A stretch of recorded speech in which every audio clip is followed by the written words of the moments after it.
অধ্বনিটা অধ্বনিটা বিবৃত হওয়ার মানে অধ্বনিটা অই থাকবে, ও হবে না, সেই বিষয় নিয়ে আমরা আজকে আলাপ করব। অ কখন কখন বিবৃত হয়, কখন সংবৃত হয়, আগের ক্লাসে পড়িয়েছিলাম, যদি তোমাদের মনে থাকে। স্টুডেন্ট, মনে পড়ছে?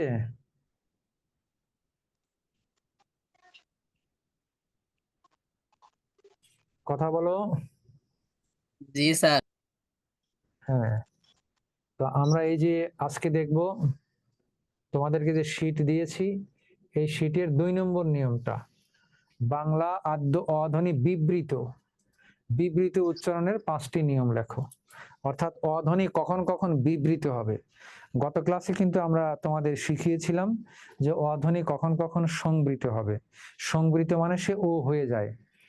তো সব সময় তো আর ও হবে না, অনেক সময় তো অধ্বনি অই থাকবে। তাহলে কখন কখন অধ্বনি অ থাকবে, সেই কলা কৌশলটা কিন্তু আমরা আজকে আলাপ করব। তো প্রিয় শিক্ষার্থী, তোমাদের একটু পেছনে ফিরিয়ে নিয়ে যাই। আমরা বলেছিলাম যে উচ্চারণ 2 প্রকার, একটা সংবৃত আর একটা বিবৃত। সংবৃত মানে হলো চাপা, আর বিবৃত মানে হলো খোলা। আর এই সংবৃত এবং বিবৃত হয় কোন ধ্বনি, বিশেষ করে অধ্বনি, এ ধ্বনি, আরো আরো আছে, কিন্তু এই দুটো হলো প্রধান, কারণ এই দুটোই এই ক্ষেত্রে বেশি ভূমিকা রাখে। তো সেক্ষেত্রে আমরা প্রথমেই অধ্বনিকে নিয়ে আলাপ শুরু করেছি, কারণ উচ্চারণের ক্ষেত্রে অ সবচেয়ে গুরুত্বপূর্ণ। কেন সবচেয়ে গুরুত্বপূর্ণ? কারণ প্রায় প্রতিটি ব্যঞ্জন ধ্বনির সাথে স্বরধ্বনি অ থাকে। ক, অ, চ, অ, ট, অ, এই যে অ থাকে, অতএব ব্যঞ্জনধ্বনির সঙ্গে যে অ গুলো আছে, সেই অ ধ্বনিটাকে যদি আমরা উচ্চারণ করতে শিখি, সুতরাং সেই অ বিবৃত বা সংবৃত যদি শিখি, তখন আমরা কিন্তু ধরে ফেলবো যে ক ধ্বনি কখন ক হবে আর কখন কো হবে, চ কখন চ হবে আর কখন চো হবে, মানে কখন সে সংবৃত হবে আর কখন সে বিবৃত হবে। এই প্রভাবটা কিন্তু প্রত্যেকটি ব্যঞ্জন ধ্বনির উপরেই পড়ে। সঙ্গত কারণে এটি আমাদের কাছে অতীব গুরুত্বপূর্ণ, মোস্ট ইম্পর্টেন্ট। আমরা ধরো বলছি ট, ট আর ক, টক। এখন ট হবে কখন আর টু ও কখন হবে, তাই না? এই যে এভাবে দ, দ কখন হবে আর দো কখন হবে, আমরা কিন্তু এই যে অ এবং ও, এই উচ্চারণটাই বেশি করে আমরা শিখে থাকি, কারণ এটা আমাদের বেশি কাজে লাগে। কেন কাজে লাগে? আগেই বললাম যে প্রতিটি ব্যঞ্জনধ্বনির সঙ্গে স্বরধ্বনি অ আছে, সেই অ এর উচ্চারণ আমরা কখন সংবৃত কখন বিবৃত এটা জানলে ব্যঞ্জনধ্বনিগুলো উচ্চারণ আমাদের জন্য সুবিধা হয়ে যায়, কারণ ব্যঞ্জনধ্বনির সঙ্গে স্বরধ্বনি অ যুক্ত থাকে। তো প্রিয় শিক্ষার্থী, সেই জায়গা থেকে আমরা আলাপ শুরু করেছিলাম যে অধ্বনি বিবৃত হলে অই থাকে, আর অধ্বনি সংবৃত হলে ও হয়ে যায়। তো কখন ও হয়ে যায় সেই আলাপ গতদিনে আমরা করেছি। আজকে আমরা করব কখন ও হয় না, অধ্বনিটা কখন অ থাকে সেটা। অর্থাৎ অধ্বনি বিবৃত হওয়ার নিয়ম, সংবৃত হওয়ার নিয়ম নয়। লক্ষ্য করো, প্রথমে আমরা লিখেছি যে এই যে ক নম্বর, তার আগে একটু ভূমিকা করা হয়েছে, বাংলা আদ্য অধ্বনির বিবৃত উচ্চারণের যে কোনো 5টি নিয়ম লেখো। অধ্বনির উচ্চারণ অ এর মতো হলে তাকে অ এর বিবৃত বা স্বাভাবিক উচ্চারণ বলে। এতে চোয়াল বেশি ফাঁকা হয়, ঠোঁট তেমন বাঁকা বা গোল হয় না, যেমন অমর, কলম, কথা, সরল, দখল, এইগুলো। তো অধ্বনি বিবৃত উচ্চারণ হলে কেমন হয়, তোমরা এগুলো শুনেছো, পারো, আমি তারপরে বারবার বলি যেন জীবনে কখনো ভুল না হয়। অধ্বনি সংবৃত হলে হয়ে যায় ও, আর অধ্বনি বিবৃত হলে অই থাকে। তার মানে যখন অ থাকে তখন সে বিবৃত। এখন কখন কখন বিবৃত হবে, এই দেখো, প্রথমেই আমরা এখানে একটা একটা করে আলোচনায় আসি। এক্ষেত্রে প্রথমেই আছে স বা সম উপসর্গ যুক্ত আদ্য অধ্বনি স্বাভাবিক হয়। কোন শব্দের আদিতে যদি স বা সম উপসর্গ থাকে, তাহলে সেই অটা বিবৃত হয়, আদ্য অধ্বনি। আদ্য মানে শব্দের প্রথমে, শুরুতে। তাহলে এই যে দেখো সন্দেহ, এই সন্দেহ শব্দের শুরুতে কি আছে? স আছে, স এর সাথে কি আছে? অ, স, অ। অতএব এই অই থাকবে, মানে বিবৃত হবে, ও হবে না। সন্দেহ হবে না, সন্দেহ, সন্দেহ। তাহলে শব্দের আদিতে স থাকলে সেই স এর সঙ্গে অধ্বনিটা বিবৃত উচ্চারণ হয়, সংবৃত উচ্চারণ হয় না। তারপরে কি আছে উদাহরণ, সহাস্য। এই যে হাস্য মানে হাসি, তার আগে কি আছে স। এই সটা সংবৃত হবে না, বিবৃত হবে। কেন সংবৃত হবে না? কারণ শব্দের আদিতে স্বধ্বনি থাকলে সেই স্বধ্বনি সংবৃত হয় না, সে বিবৃত হয়। এই জন্য সহাস্য হবে না, হবে সহাস্য। সহাস্য হবে না, হবে কি সহাস্য। এই সহাস্যের একটা উচ্চারণ আমরা কিন্তু জেনে ফেললাম। এরপরে সজীব, দেখো জীবের আগে স আছে, তো শব্দের আদিতে স বা সম থাকলে তার উচ্চারণ বিবৃত হবে। অতএব স জীব, সই থাকবে, স অই থাকবে, ও হবে না। যদি ও হতো তাহলে হতো সজীব, আমরা কিন্তু সজীব বলছি না, সজীব, স অই বিবৃত বলছি। একই রকম সবল, এই যে বল, বলের আগে বল মানে শক্তি, তার আগে আছে স, তাহলে সব। এই শটাকে কিন্তু আমরা সো বলছি না, মানে ও বলছি না, আমরা অ বলছি। কেন? শব্দের আদিতে স থাকলে সেই অটা বিবৃত উচ্চারণ হয়। প্রিয় শিক্ষার্থী, আমরা আসি এর পরের নিয়মে। উদাহরণ আরো আছে, দেখো সবিনয়, এরকম সবিনয়, সপরিবার, সবান্ধব, সস্ত্রীক, সপত্নীক, অনেক উদাহরণ রয়েছে। এত উদাহরণ নিয়ে তো আসলে আলাপ না করি, আমরা পরেরটাই যাই। 2 নম্বর নিয়ম দেখো, শব্দের আদিতে না অর্থে, নেতিবাচক অর্থে, গতদিনে ওটা তোমাদের বলেছিলাম যে শব্দের আদিতে না বোধক অর্থে অ বা অন থাকলে, শব্দের আদিতে যদি না বোধক অর্থে, নেগেটিভ অর্থে অ বা অন যুক্ত হয়, তাহলে সেই অ বা অন স্বাভাবিক বা বিবৃত হয়, এটা কখনোই সংবৃত হয় না। যেমন দেখো, মূল্য একটি শব্দ, মূল্য মানে দাম, তার আগে আমরা অ লাগালাম, তাহলে অটা কি অর্থে যুক্ত হলো? নেগেটিভ অর্থে মূল্য, তার আগে অমূল্য। সুতরাং এই অটা অই থাকবে, এই অ কোনোভাবেই ও হবে না, মানে সংবৃত হবে না, এটা বিবৃতই থাকবে। তারপরে উদাহরণ দেখো, আমাদের অমৃত, অমৃত, মৃত শব্দের আগে অ উপসর্গ, নেতিবাচক অর্থে যুক্ত হয়েছে, সুতরাং এইখানকার অটা বিবৃত হবে, সংবৃত হবে না। অর্থাৎ শব্দের আদিতে অ বা অন থাকলে সেটা বিবৃত হয়। কেউ না বুঝলে দয়া করে কথা বলবে, বুঝতে পারছো স্টুডেন্ট? জি স্যার।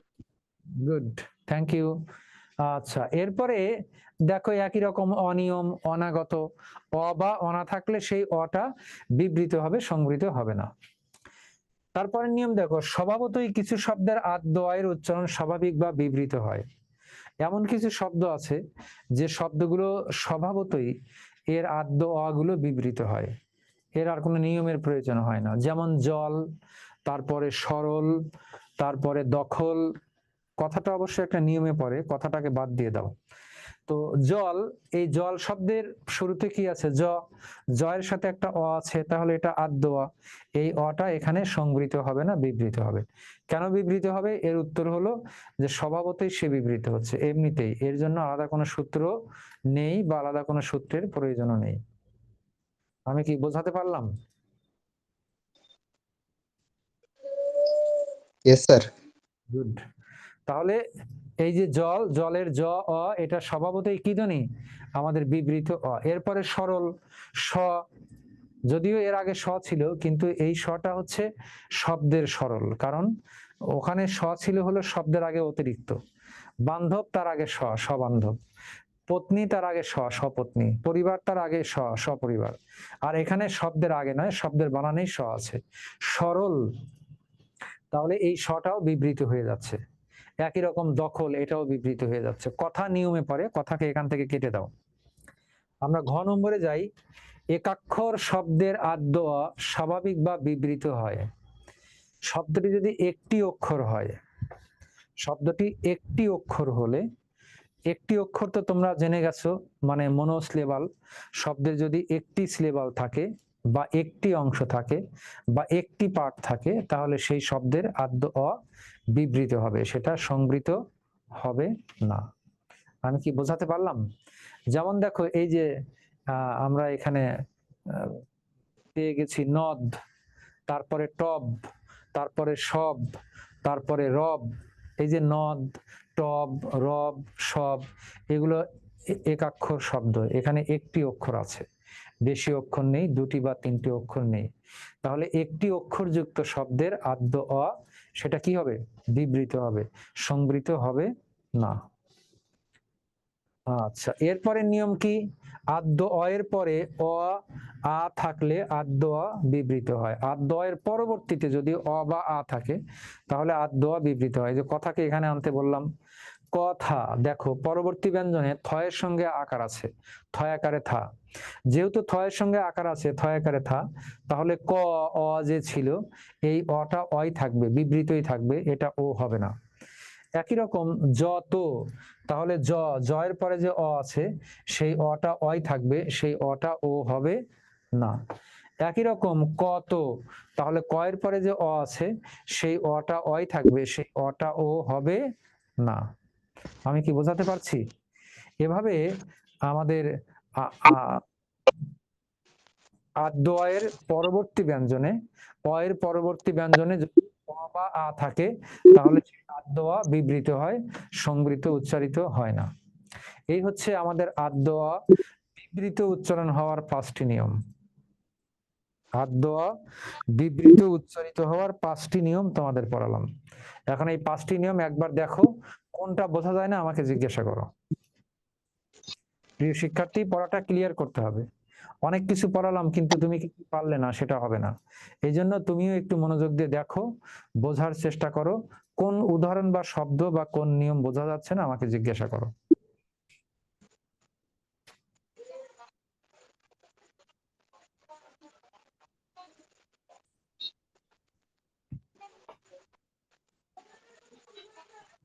স্যার শেষেরটা একটু বুঝিয়ে দেন, 5 নাম্বার। হ্যাঁ, 5 নম্বর হলো আদ্য অ এর পরে অ বা আ থাকলে, এই যে শব্দটা দেখো কথা, এই কথা শব্দ যদি তুমি দেখো তাহলে কি হবে? দেখো এই থয়ের পরে একটা আকার আছে, এই যে, তার মানে কি এই ক এর সঙ্গে যে অ আছে সেটা হলো আদ্য অ। ক ক এর সাথে কি আছে? এটা হলো আদ্য অ। তার পরবর্তী ব্যঞ্জনে কি আছে? আকার আছে, এই যে থয় আকারে থা, আকার আছে। আকার মানে কি? আ, এই যে আ। তাহলে আদ্য অ এর পরে যদি এই যে আ থাকে, আদ্য অটা বিবৃত হবে। এই জন্য ক অ এটা বিবৃত হয়ে গেল। কেন? থয়ের সাথে আকার থাকার কারণে। অর্থাৎ পরবর্তী ব্যঞ্জনে আকার থাকলে আদ্য অ বিবৃত হবে, সংবৃত হবে না। একই রকম যত, তাহলে এই যে জ তয় করে তো, ত, এই যে ত আছে, ত এর সঙ্গে একটা কি আছে? অ। ত এর সঙ্গে আছে অ, সে সংবৃত হয়ে উচ্চারিত হয় ও। যত, এই যে তো উচ্চারণ করলাম, কিন্তু ত এর সঙ্গে যে অ ছিল সেই অ থাকার জন্য জয়ের সাথে যে অ আছে, জ অ, সেই অটা সংবৃত হবে না, বিবৃত হবে। একই রকম কত, এই যে ত এর সাথে একটা কি আছে? অ আছে।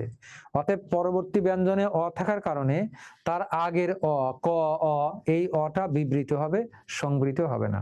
তাহলে নিয়মটা এভাবে বুঝে নাও যে পরবর্তী ব্যঞ্জনে স্বরে অ অথবা স্বরে আ থাকলে, পরবর্তী ব্যঞ্জনে অ অথবা আ থাকলে আদ্য অ বিবৃত হয়। স্টুডেন্ট, আমি কি বোঝাতে পারলাম? জি স্যার। গুড। আর কার কোনো জিজ্ঞাসা? সুন্দর করে বুঝে বুঝে নাও, একটা বুঝলে 10টা পড়তে ভালো লাগে।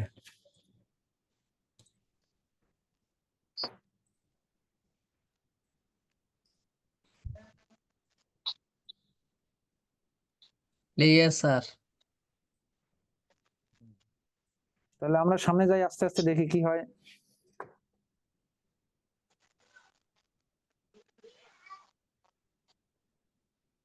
এরপরে দেখো মধ্য অ উচ্চারণের 5টি নিয়ম। শব্দের মাঝে যদি অ থাকে সেই মধ্য অটা আমরা কি করে উচ্চারণ করব? সেটা কখন সংবৃত হবে, কখন বিবৃত হবে? আমরা তো এতক্ষণ ধরে আদ্য অ জানলাম। মাঝে অ থাকলে মধ্য অ, সেই মধ্য অটা কখন সংবৃত আর কখন বিবৃত, সেই বিষয়টাও কিন্তু আমাদের জানতে হবে। তাহলে আমরা এই বিষয়ে একটু মনোযোগ দিই এইবার। মধ্য অ এর পরে রস্বই দীর্ঘ রস্বই রস্য ধ্বনি থাকলে সেই অ এর উচ্চারণ সংবৃত বা ওকারের মতো হয়। তাহলে মধ্য অ মনে আছে তো তোমাদের? আমরা বলেছিলাম যে অবস্থান অনুসারে অ 3 প্রকার। অকে 2টি দৃষ্টিকোণ থেকে আমরা ভাগ করেছিলাম। একটা হলো আকৃতি অনুসারে, আর একটা হচ্ছে অবস্থান অনুসারে। আকৃতি অনুসারে অ ধ্বনি ছিল 2 প্রকার, স্বাধীন অ আর ব্যঞ্জনান্ত অ। আর অবস্থান অনুসারে অ ধ্বনি ছিল 3 প্রকার, আদ্য অ, মধ্য অ আর হচ্ছে অন্ত অ। এই 3 প্রকারের অ ছিল। এখন আদ্য অ, মধ্য অ, অন্ত অ, তাহলে তার মধ্যে একটা পড়বে, সেটা হচ্ছে এই মধ্য অ। তো মধ্য অ ধ্বনিটা কিভাবে উচ্চারিত হয়? মধ্য অ মানে শব্দের মাঝের অ। এই যে দেখো শব্দ আছে কাকলি, এই কাকলি মধ্য অ কোথায় আছে? এই যে শব্দের মাঝখানে কি আছে? ক আছে না? এই ক এর সাথে অ আছে, তাহলে এটা হলো মধ্য অ। এই মধ্য অকে আমরা কিভাবে উচ্চারণ করব? প্রিয় শিক্ষার্থী, বুঝতে পারছো? জি স্যার। হ্যাঁ, আদ্য অ, মধ্য অ, অন্ত অ। মধ্য অকে আমরা উচ্চারণ করব এভাবে যে মধ্য অ এর পরে, এই যে মধ্য অ এর পরে যদি রস্বই বা রস্বউ থাকে, তাহলে সেই মধ্য অটা সংবৃত হবে, মানে ও হয়ে যাবে। সংবৃত মানে কি? ও হওয়া। তাহলে এই যে মাঝখানে কি আছে? ক। এই যে দেখো আমি দাগ দিয়ে দিচ্ছি, ক। ক এর পরে কি আছে? রস্বই। তাহলে ক এর সঙ্গে যে অ আছে, এই অটা এখন সংবৃত হবে, মানে ও হয়ে যাবে। কেন? কারণ তার পরে রস্বই আছে। এই জন্য কা কলি লেখা আছে, কা কলি, কিন্তু আমরা উচ্চারণ করব কা কলি। যে উচ্চারণ লেখা আছে দেখো, কা কলি। দেখতে পাচ্ছ স্টুডেন্ট? জি স্যার। একটা উদাহরণ বোঝো, বাকিগুলো বুঝবে। কেউ না বুঝলে দয়া করে জিজ্ঞেস করো। একই রকম জলধি, তাহলে জলধি, এই যে দেখো ল আছে এখানে, লয়ের সঙ্গে যে অ আছে, এই অটা হলো মধ্য অ, কিন্তু মধ্য অ এর পরে কি আছে? ধি রস্বইকার আছে, ধয় রস্বইকারে ধি। এই জন্য মধ্য অটা, এই যে ল অ, এই অটা এখন ও হয়ে যাবে, ওতে ওকার হয়ে গেল। এই জন্য এই যে ওকার, জ ল ধি নয়, জলধি। জলধি, কিন্তু উচ্চারণ হবে জ লো ধি। জলধি মানে কি জানো তোমরা? না স্যার। জলধি হচ্ছে জল ধারণ করে যে। উপপদ তৎপুরুষ সমাস, এটা হচ্ছে আমাদের জলধি শব্দের অর্থ সমুদ্র। জলধি মানে হলো সমুদ্র। অতএব আমরা ফিরে আসি, সকরুণ।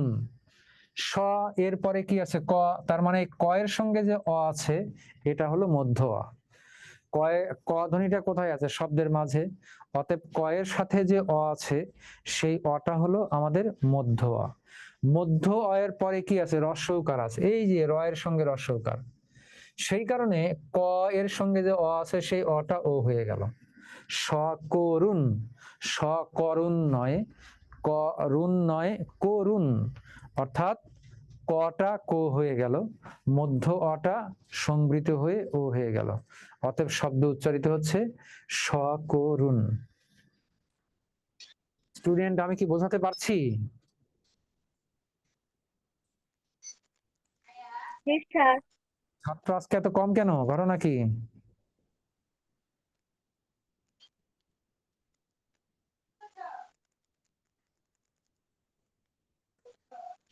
ছাত্র কম কারণ ছাত্র ক্লাস করতে চায় না। আচ্ছা, ঠিক আছে। তো আমরা ফিরে আসি, পরের নিয়ম দেখো। মধ্য অ এর পরের ধ্বনিতে জ ফলা থাকলে, মধ্য অ এর পরে যদি জ ফলা থাকে, তাহলে সেই মধ্য অটা এই যে ওকার হয়ে যাবে। যেমন অদম্য, এই যে দ এর সঙ্গে আছে অ, তারপরে ম এর পরে কি আছে? জ ফলা আছে। এই জ ফলা থাকার কারণে দটা দো হয়ে যাবে, অর্থাৎ দ অ, সেই অটা সংবৃত হয়ে ও হয়ে যাবে, তাহলে হবে দম্য। অদম্য থেকে অদম্য। তারপরে অসহ্য, এটা হবে এখন অসহ্য। অগম্য, কিন্তু অগম্য ছিল, অসহ্য। স ছিল স, অ, কিন্তু সেই অটা ও হয়ে যাবে। আর দন্ত স বানানে থাকলে উচ্চারণে সাধারণত কি হয়? তালব্য স হয়। এই জন্য দন্ত স, এই যে তালব্য স হয়েছে, আর স অ, সেই অটা ও হয়েছে, এই জন্য ওকার হয়ে গেছে, সংবৃত হয়ে গেছে। অসহ্য, তারপরে অগম্য, সব একই নিয়মে। তার মানে আমরা জানলাম যে মধ্য অ এর পরে মধ্য অয়ের পরবর্তী বর্ণে যদি জ ফলা থাকে তাহলে মধ্য অটা সংবৃত হয়, বিবৃত হয় না, সংবৃত হয়। মধ্য এর পরে কয় স, পরের নিয়ম দেখো, এই যে কয় স অথবা জ ইয় এর দুটো যুক্ত ব্যঞ্জনের যে কোনো একটি থাকলে সেই ও রূপে উচ্চারিত হয়, সেই অটা কি হয়ে যাবে, এই যে ও রূপে উচ্চারিত হবে। অর্থাৎ মধ্য অ এর পরে যদি কি থাকে, কয় স অথবা জ ইয়, তাহলে সেই মধ্য অটা ও উচ্চারিত হবে। যেমন অদক্ষ, এই যে দেখো এখানে লেখা আছে অদক্ষ, এই যে এখানে দ এর সাথে কি আছে অ, কিন্তু অ এর পরে কি আছে কয় স, তাহলে অ এর পরে কয় স থাকার কারণে অটা এখন ও হয়ে যাবে, এই জন্য হবে অদক্ষ। অদক্ষ নয় অদক্ষ, দো হবে, দ নয় দো, ওকার হয়ে গেল, এই যে ওকার হয়ে গেছে, ও হয়ে গেছে। এরকম অবজ্ঞা, এই যে বয়ের সাথে অ আছে, তাহলে উচ্চারিত হতে পারতো অবজ্ঞা, কিন্তু না, বটা বো হবে, অবজ্ঞা। অবজ্ঞা মানে হলো অবহেলা করা, এই যে উচ্চারণ অবজ্ঞা, বটা বো হয়ে গেল। বিশেষজ্ঞ, এই যে মূর্ধন্য স, এই স এর সাথে একটা কি আছে অ আছে, স অ, তারপরে কি আছে জ ইয়, তাহলে অ এর পরে জ ইয় থাকলে অটা ও হয়ে যাবে, এই জন্য দেখো শটা এখন শো হয়ে গেছে, উচ্চারণ হয়ে গেছে বিশেষজ্ঞ। বুঝতে পেরেছো স্টুডেন্ট? জি স্যার।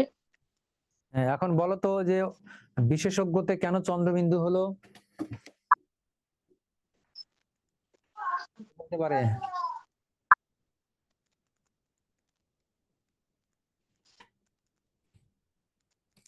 বিশেষজ্ঞতে কেন চন্দ্রবিন্দু হলো, তারপরে অবজ্ঞাতেও কেন চন্দ্রবিন্দু হলো?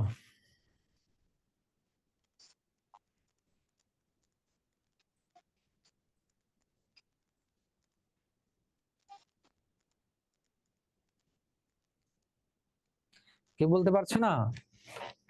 এটা তোমাদের শিখিয়েছিলাম স্টুডেন্ট, বানানে যদি নাসিক্য ধ্বনি থাকে, বানানে নাসিক্য ধ্বনি থাকলে উচ্চারণে চন্দ্রবিন্দু হয়। লিখে রাখো, বানানে নাসিকা ধ্বনি থাকলে, ধ্বনি থাকলে উচ্চারণে তা উঠে গেলে, তয়কারে তা উঠে গেলে এই চন্দ্রবিন্দু হবে, হবে। অর্থাৎ বানানে যদি নাসিক্য ধ্বনি থাকে বা নাসিকা ধ্বনি থাকে, তাহলে উচ্চারণ করতে গেলে সেই উচ্চারণে তখন আমাদের নাসিক্য ধ্বনির চিহ্ন হিসাবে চন্দ্রবিন্দু রাখতে হবে। আমি কি বোঝাতে পারছি? চন্দ্রবিন্দু রাখতে হবে। যেমন ধরো এই যে আমরা এখানে লিখেছিলাম অবজ্ঞা, খেয়াল করো, এই যে বর্গীয় জ ইঙ, এই যুক্ত ব্যঞ্জনটির মধ্যে কি আছে তোমাদের তো শিখিয়েছিলাম, এটা এই যে জ আর ইয় আছে, এটা নয়, এটা, এর মধ্যে আছে হলো বর্গীয় জ এবং ইয়। এখন এই ইয়টা হলো নাসিক্য ধ্বনি, তাহলে এখানে বানানে নাসিক্য ধ্বনি আছে, কিন্তু উচ্চারণ লেখার সময় নাসিক্য ধ্বনি উঠে গেল, তখন ওই নাসিক্য ধ্বনির চিহ্ন হিসাবে চন্দ্রবিন্দু দিতে হবে। এখন নাসিক্য ধ্বনি কোনগুলো আপাতত জেনে রাখো, নাসিক্য ধ্বনি হচ্ছে উয়া, ইয়, মূর্ধন্য ন, দন্ত ন, ম, অনুস্বার, চন্দ্রবিন্দু, এই কয়টি হলো নাসিক্য ধ্বনি বা নাসিকা ধ্বনি। এগুলো অ্যাডমিশন টেস্ট সহ বিভিন্ন পরীক্ষায় এসে যাবে। স্টুডেন্ট লিখেছো?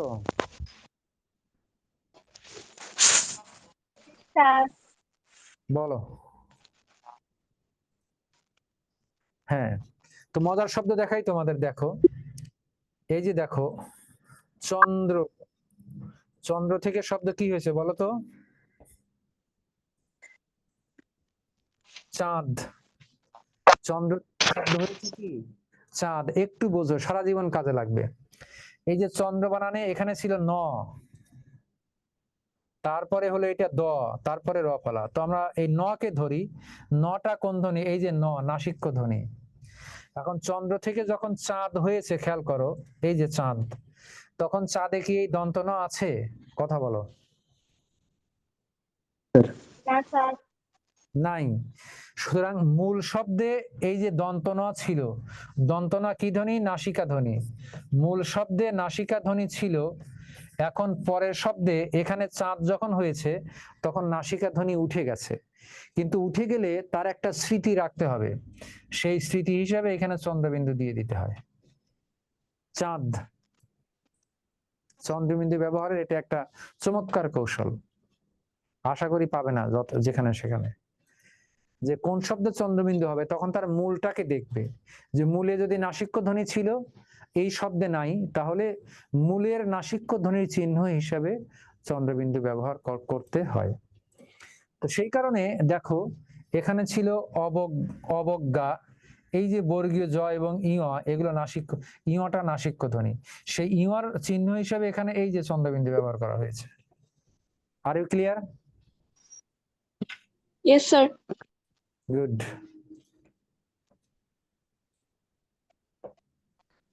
এখন আমরা তাহলে পরের নিয়মে চলে যাই। পরের নিয়মটা কি দেখো, 9 নম্বর, মধ্য অ এর আগে অ, আ, এ, ও এই চারটি স্বরধ্বনির যে কোনো একটি থাকলে সেই অ ও রূপে উচ্চারিত হয়।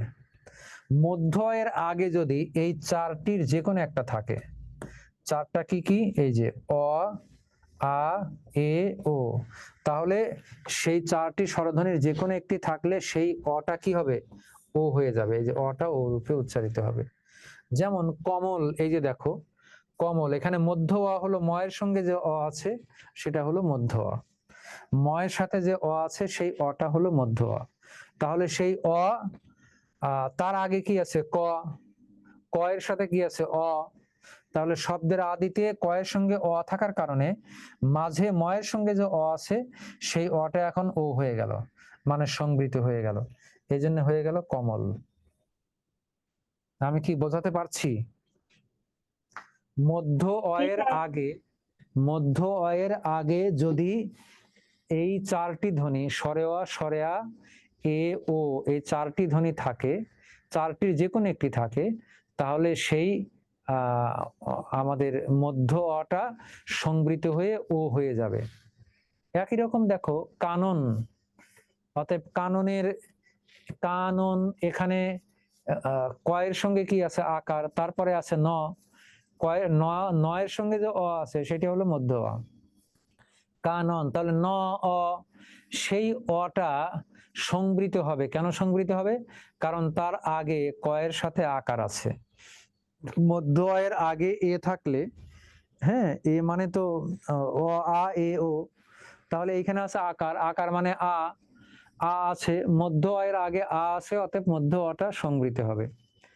বেতন, দেখো বেতন, আসলে তো ত, তাহলে উচ্চারিত হওয়ার কথা ছিল বেতন, কিন্তু না, উচ্চারিত হচ্ছে বেতন। হ্যাঁ, তটা তো হয়ে গেল। কেন তো হয়ে গেল? কারণ তার আগে বয়ের সঙ্গে কি আছে? একার আছে।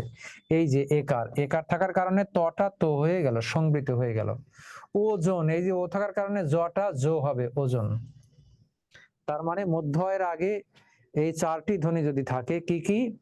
অ, আ, এ, ও, তাহলে মধ্য অটা সংবৃত উচ্চারিত হবে, অর্থাৎ ও উচ্চারিত হবে। এই হচ্ছে আমাদের মধ্য অ উচ্চারণের 5টি নিয়ম।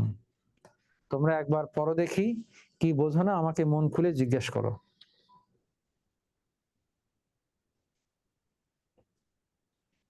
ক্লাসে আছে হচ্ছে রাফিউ ইসলাম, স্যামসাং এম এত, এটাকে, তারপরে মাহমুদা, তারপরে মাহির, তারপরে আকবর, তারপরে আবিদ, তারপরে লামিয়া।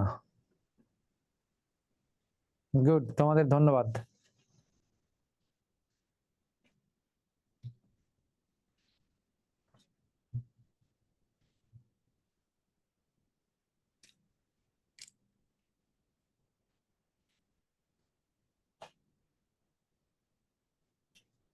স্টুডেন্ট, একবার পড়ো মধ্য আয়ের এই 5টি নিয়ম, কোনটা বোঝা যায় না আমাকে বলো।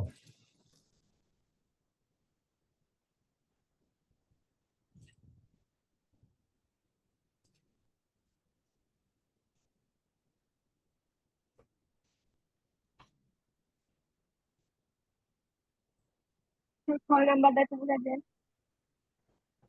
ও নম্বরটা এটা খ। খ। হ্যাঁ স্যার, খ। আচ্ছা, জি হ্যাঁ স্যার। এইটা মধ্য অয়ের পরের ধ্বনিতে রিকার থাকলে, হ্যাঁ এটা বলি নাই, রিকার থাকলে সেই অটা ও হবে। মধ্য অয়ের পরের ধ্বনিতে যদি রিকার থাকে, এই যে দেখো লোক নৃত্য, তাহলে এই যে ক আছে খেয়াল করো, এই ক এর সাথে অ আছে, এটা হলো মধ্য আ। ক এর সাথে যে অ আছে এটা হলো মধ্য আ।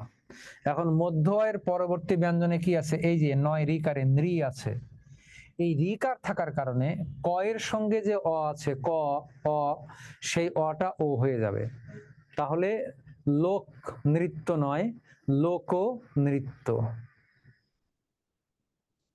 আমি কি বোঝাতে পারছি? জি স্যার। হ্যাঁ, একই রকম উপ, এটা তো প, প এর সাথে কি আছে অ। তোমাদের কিন্তু আমি প্রথমেই বলেছি যে অটাকে ধরা শিখতে হবে, অর্থাৎ প্রায় প্রতিটি ব্যঞ্জন ধ্বনির সঙ্গে স্বরধ্বনি অ থাকে, ক অ, প অ, ম অ, চ অ, কিন্তু এই অটা কখনো কখনো সংবৃত হয়ে ও উচ্চারিত হয়। সুতরাং এখানে প এর সাথে মূলত আছে হচ্ছে অ, উপ, কিন্তু উপ আমরা উচ্চারণ করব না, উচ্চারণ করব উপ। কেন প উচ্চারণ করব?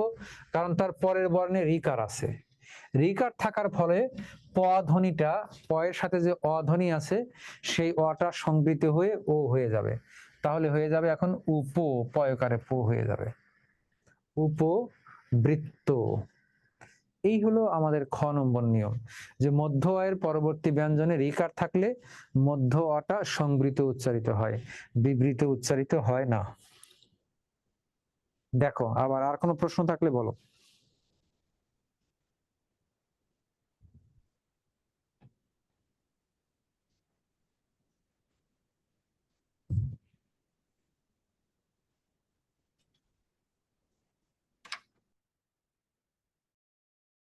দেখো, যে কোনো শব্দ বাক্য ভাষা না বুঝলে জিজ্ঞেস করবে, জিজ্ঞেস করলে তোমার বোঝাটা পরিষ্কার হবে, আর যখন তুমি বুঝবে ভালো তখন পড়ার প্রতি আগ্রহ বাড়বে।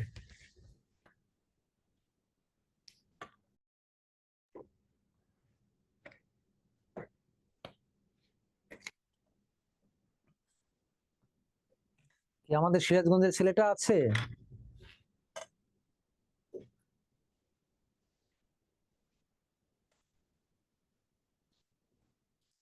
সিরাজগঞ্জের ছেলেটা আছো?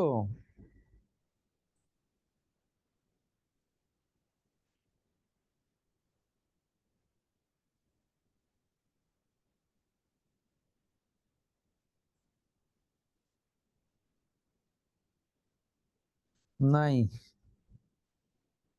সিরাজগঞ্জের সিরাজি, সে কোথায় গেল?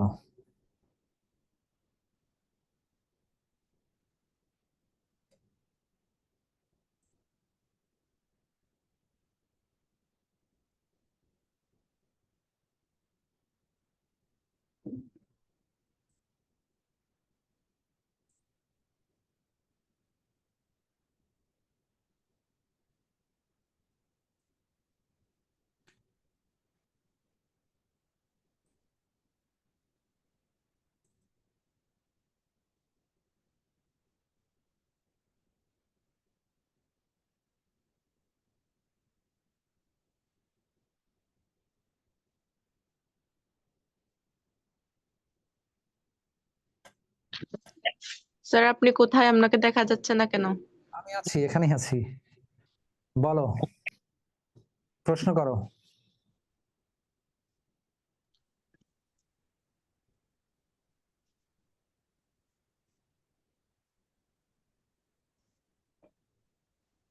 Student, you can make question.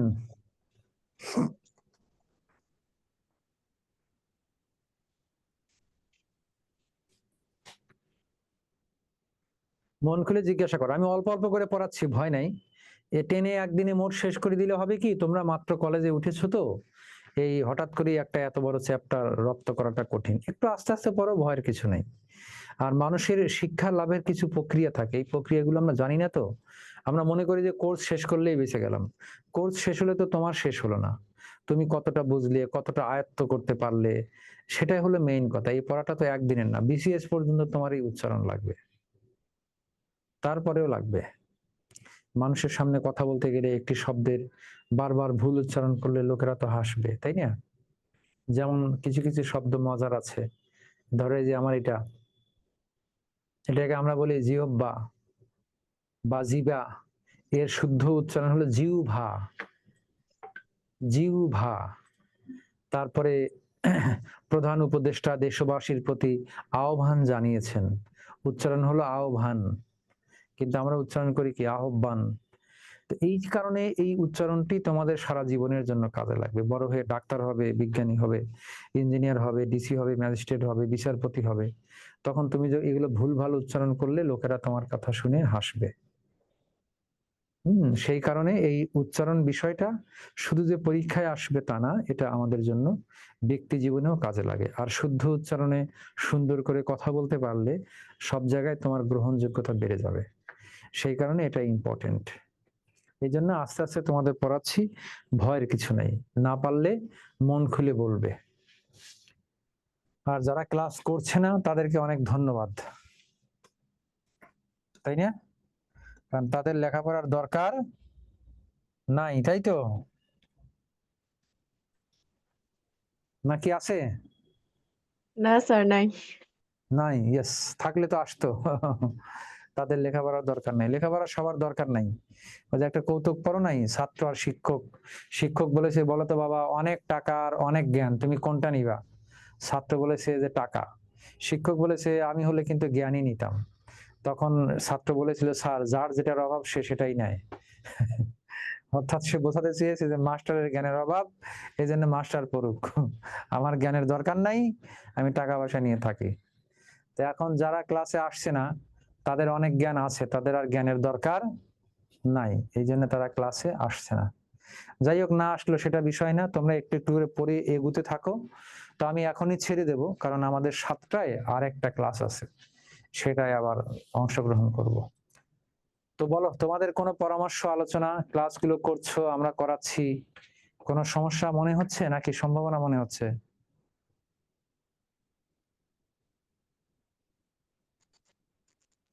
ভালো লাগছে না, তাই না? এই জন্য পোলাপান আসে না নাকি? না স্যার, ভালো লাগছে। ও আচ্ছা আচ্ছা, একই জিনিস সবার ভালো নাও লাগতে পারে, হয়তো অন্যদের ভালো লাগছে না, নাকি? তোমরা কি বলো? ক্লাসগুলো অনেক সুন্দর হচ্ছে স্যার। আজকে স্যার ক্লাসগুলো অনেক ভালো হচ্ছে, ভালো লাগতেছে। good, তাহলে তোমাদের বন্ধুরা আসছে না কেন? ওদের পড়া জানাই তো তাই। ও সেটা তাদের ব্যর্থতা। ঠিক আছে, ওকে। তো ঠিক আছে, তোমরা আসতে থাকো, ভয় নাই, আমরা আমাদের ঘোষণা অনুযায়ী চালাতে থাকবো ক্লাস। হ্যাঁ, তো আমি ছেড়ে দেবো, 7টায় আমাদের আর একটা ক্লাস আছে। সবাই ভালো থাকো, সুন্দর থাকো, তোমাদের সবার বাসায় আমার দাওয়াত থাকলো। শুভ বিদায়।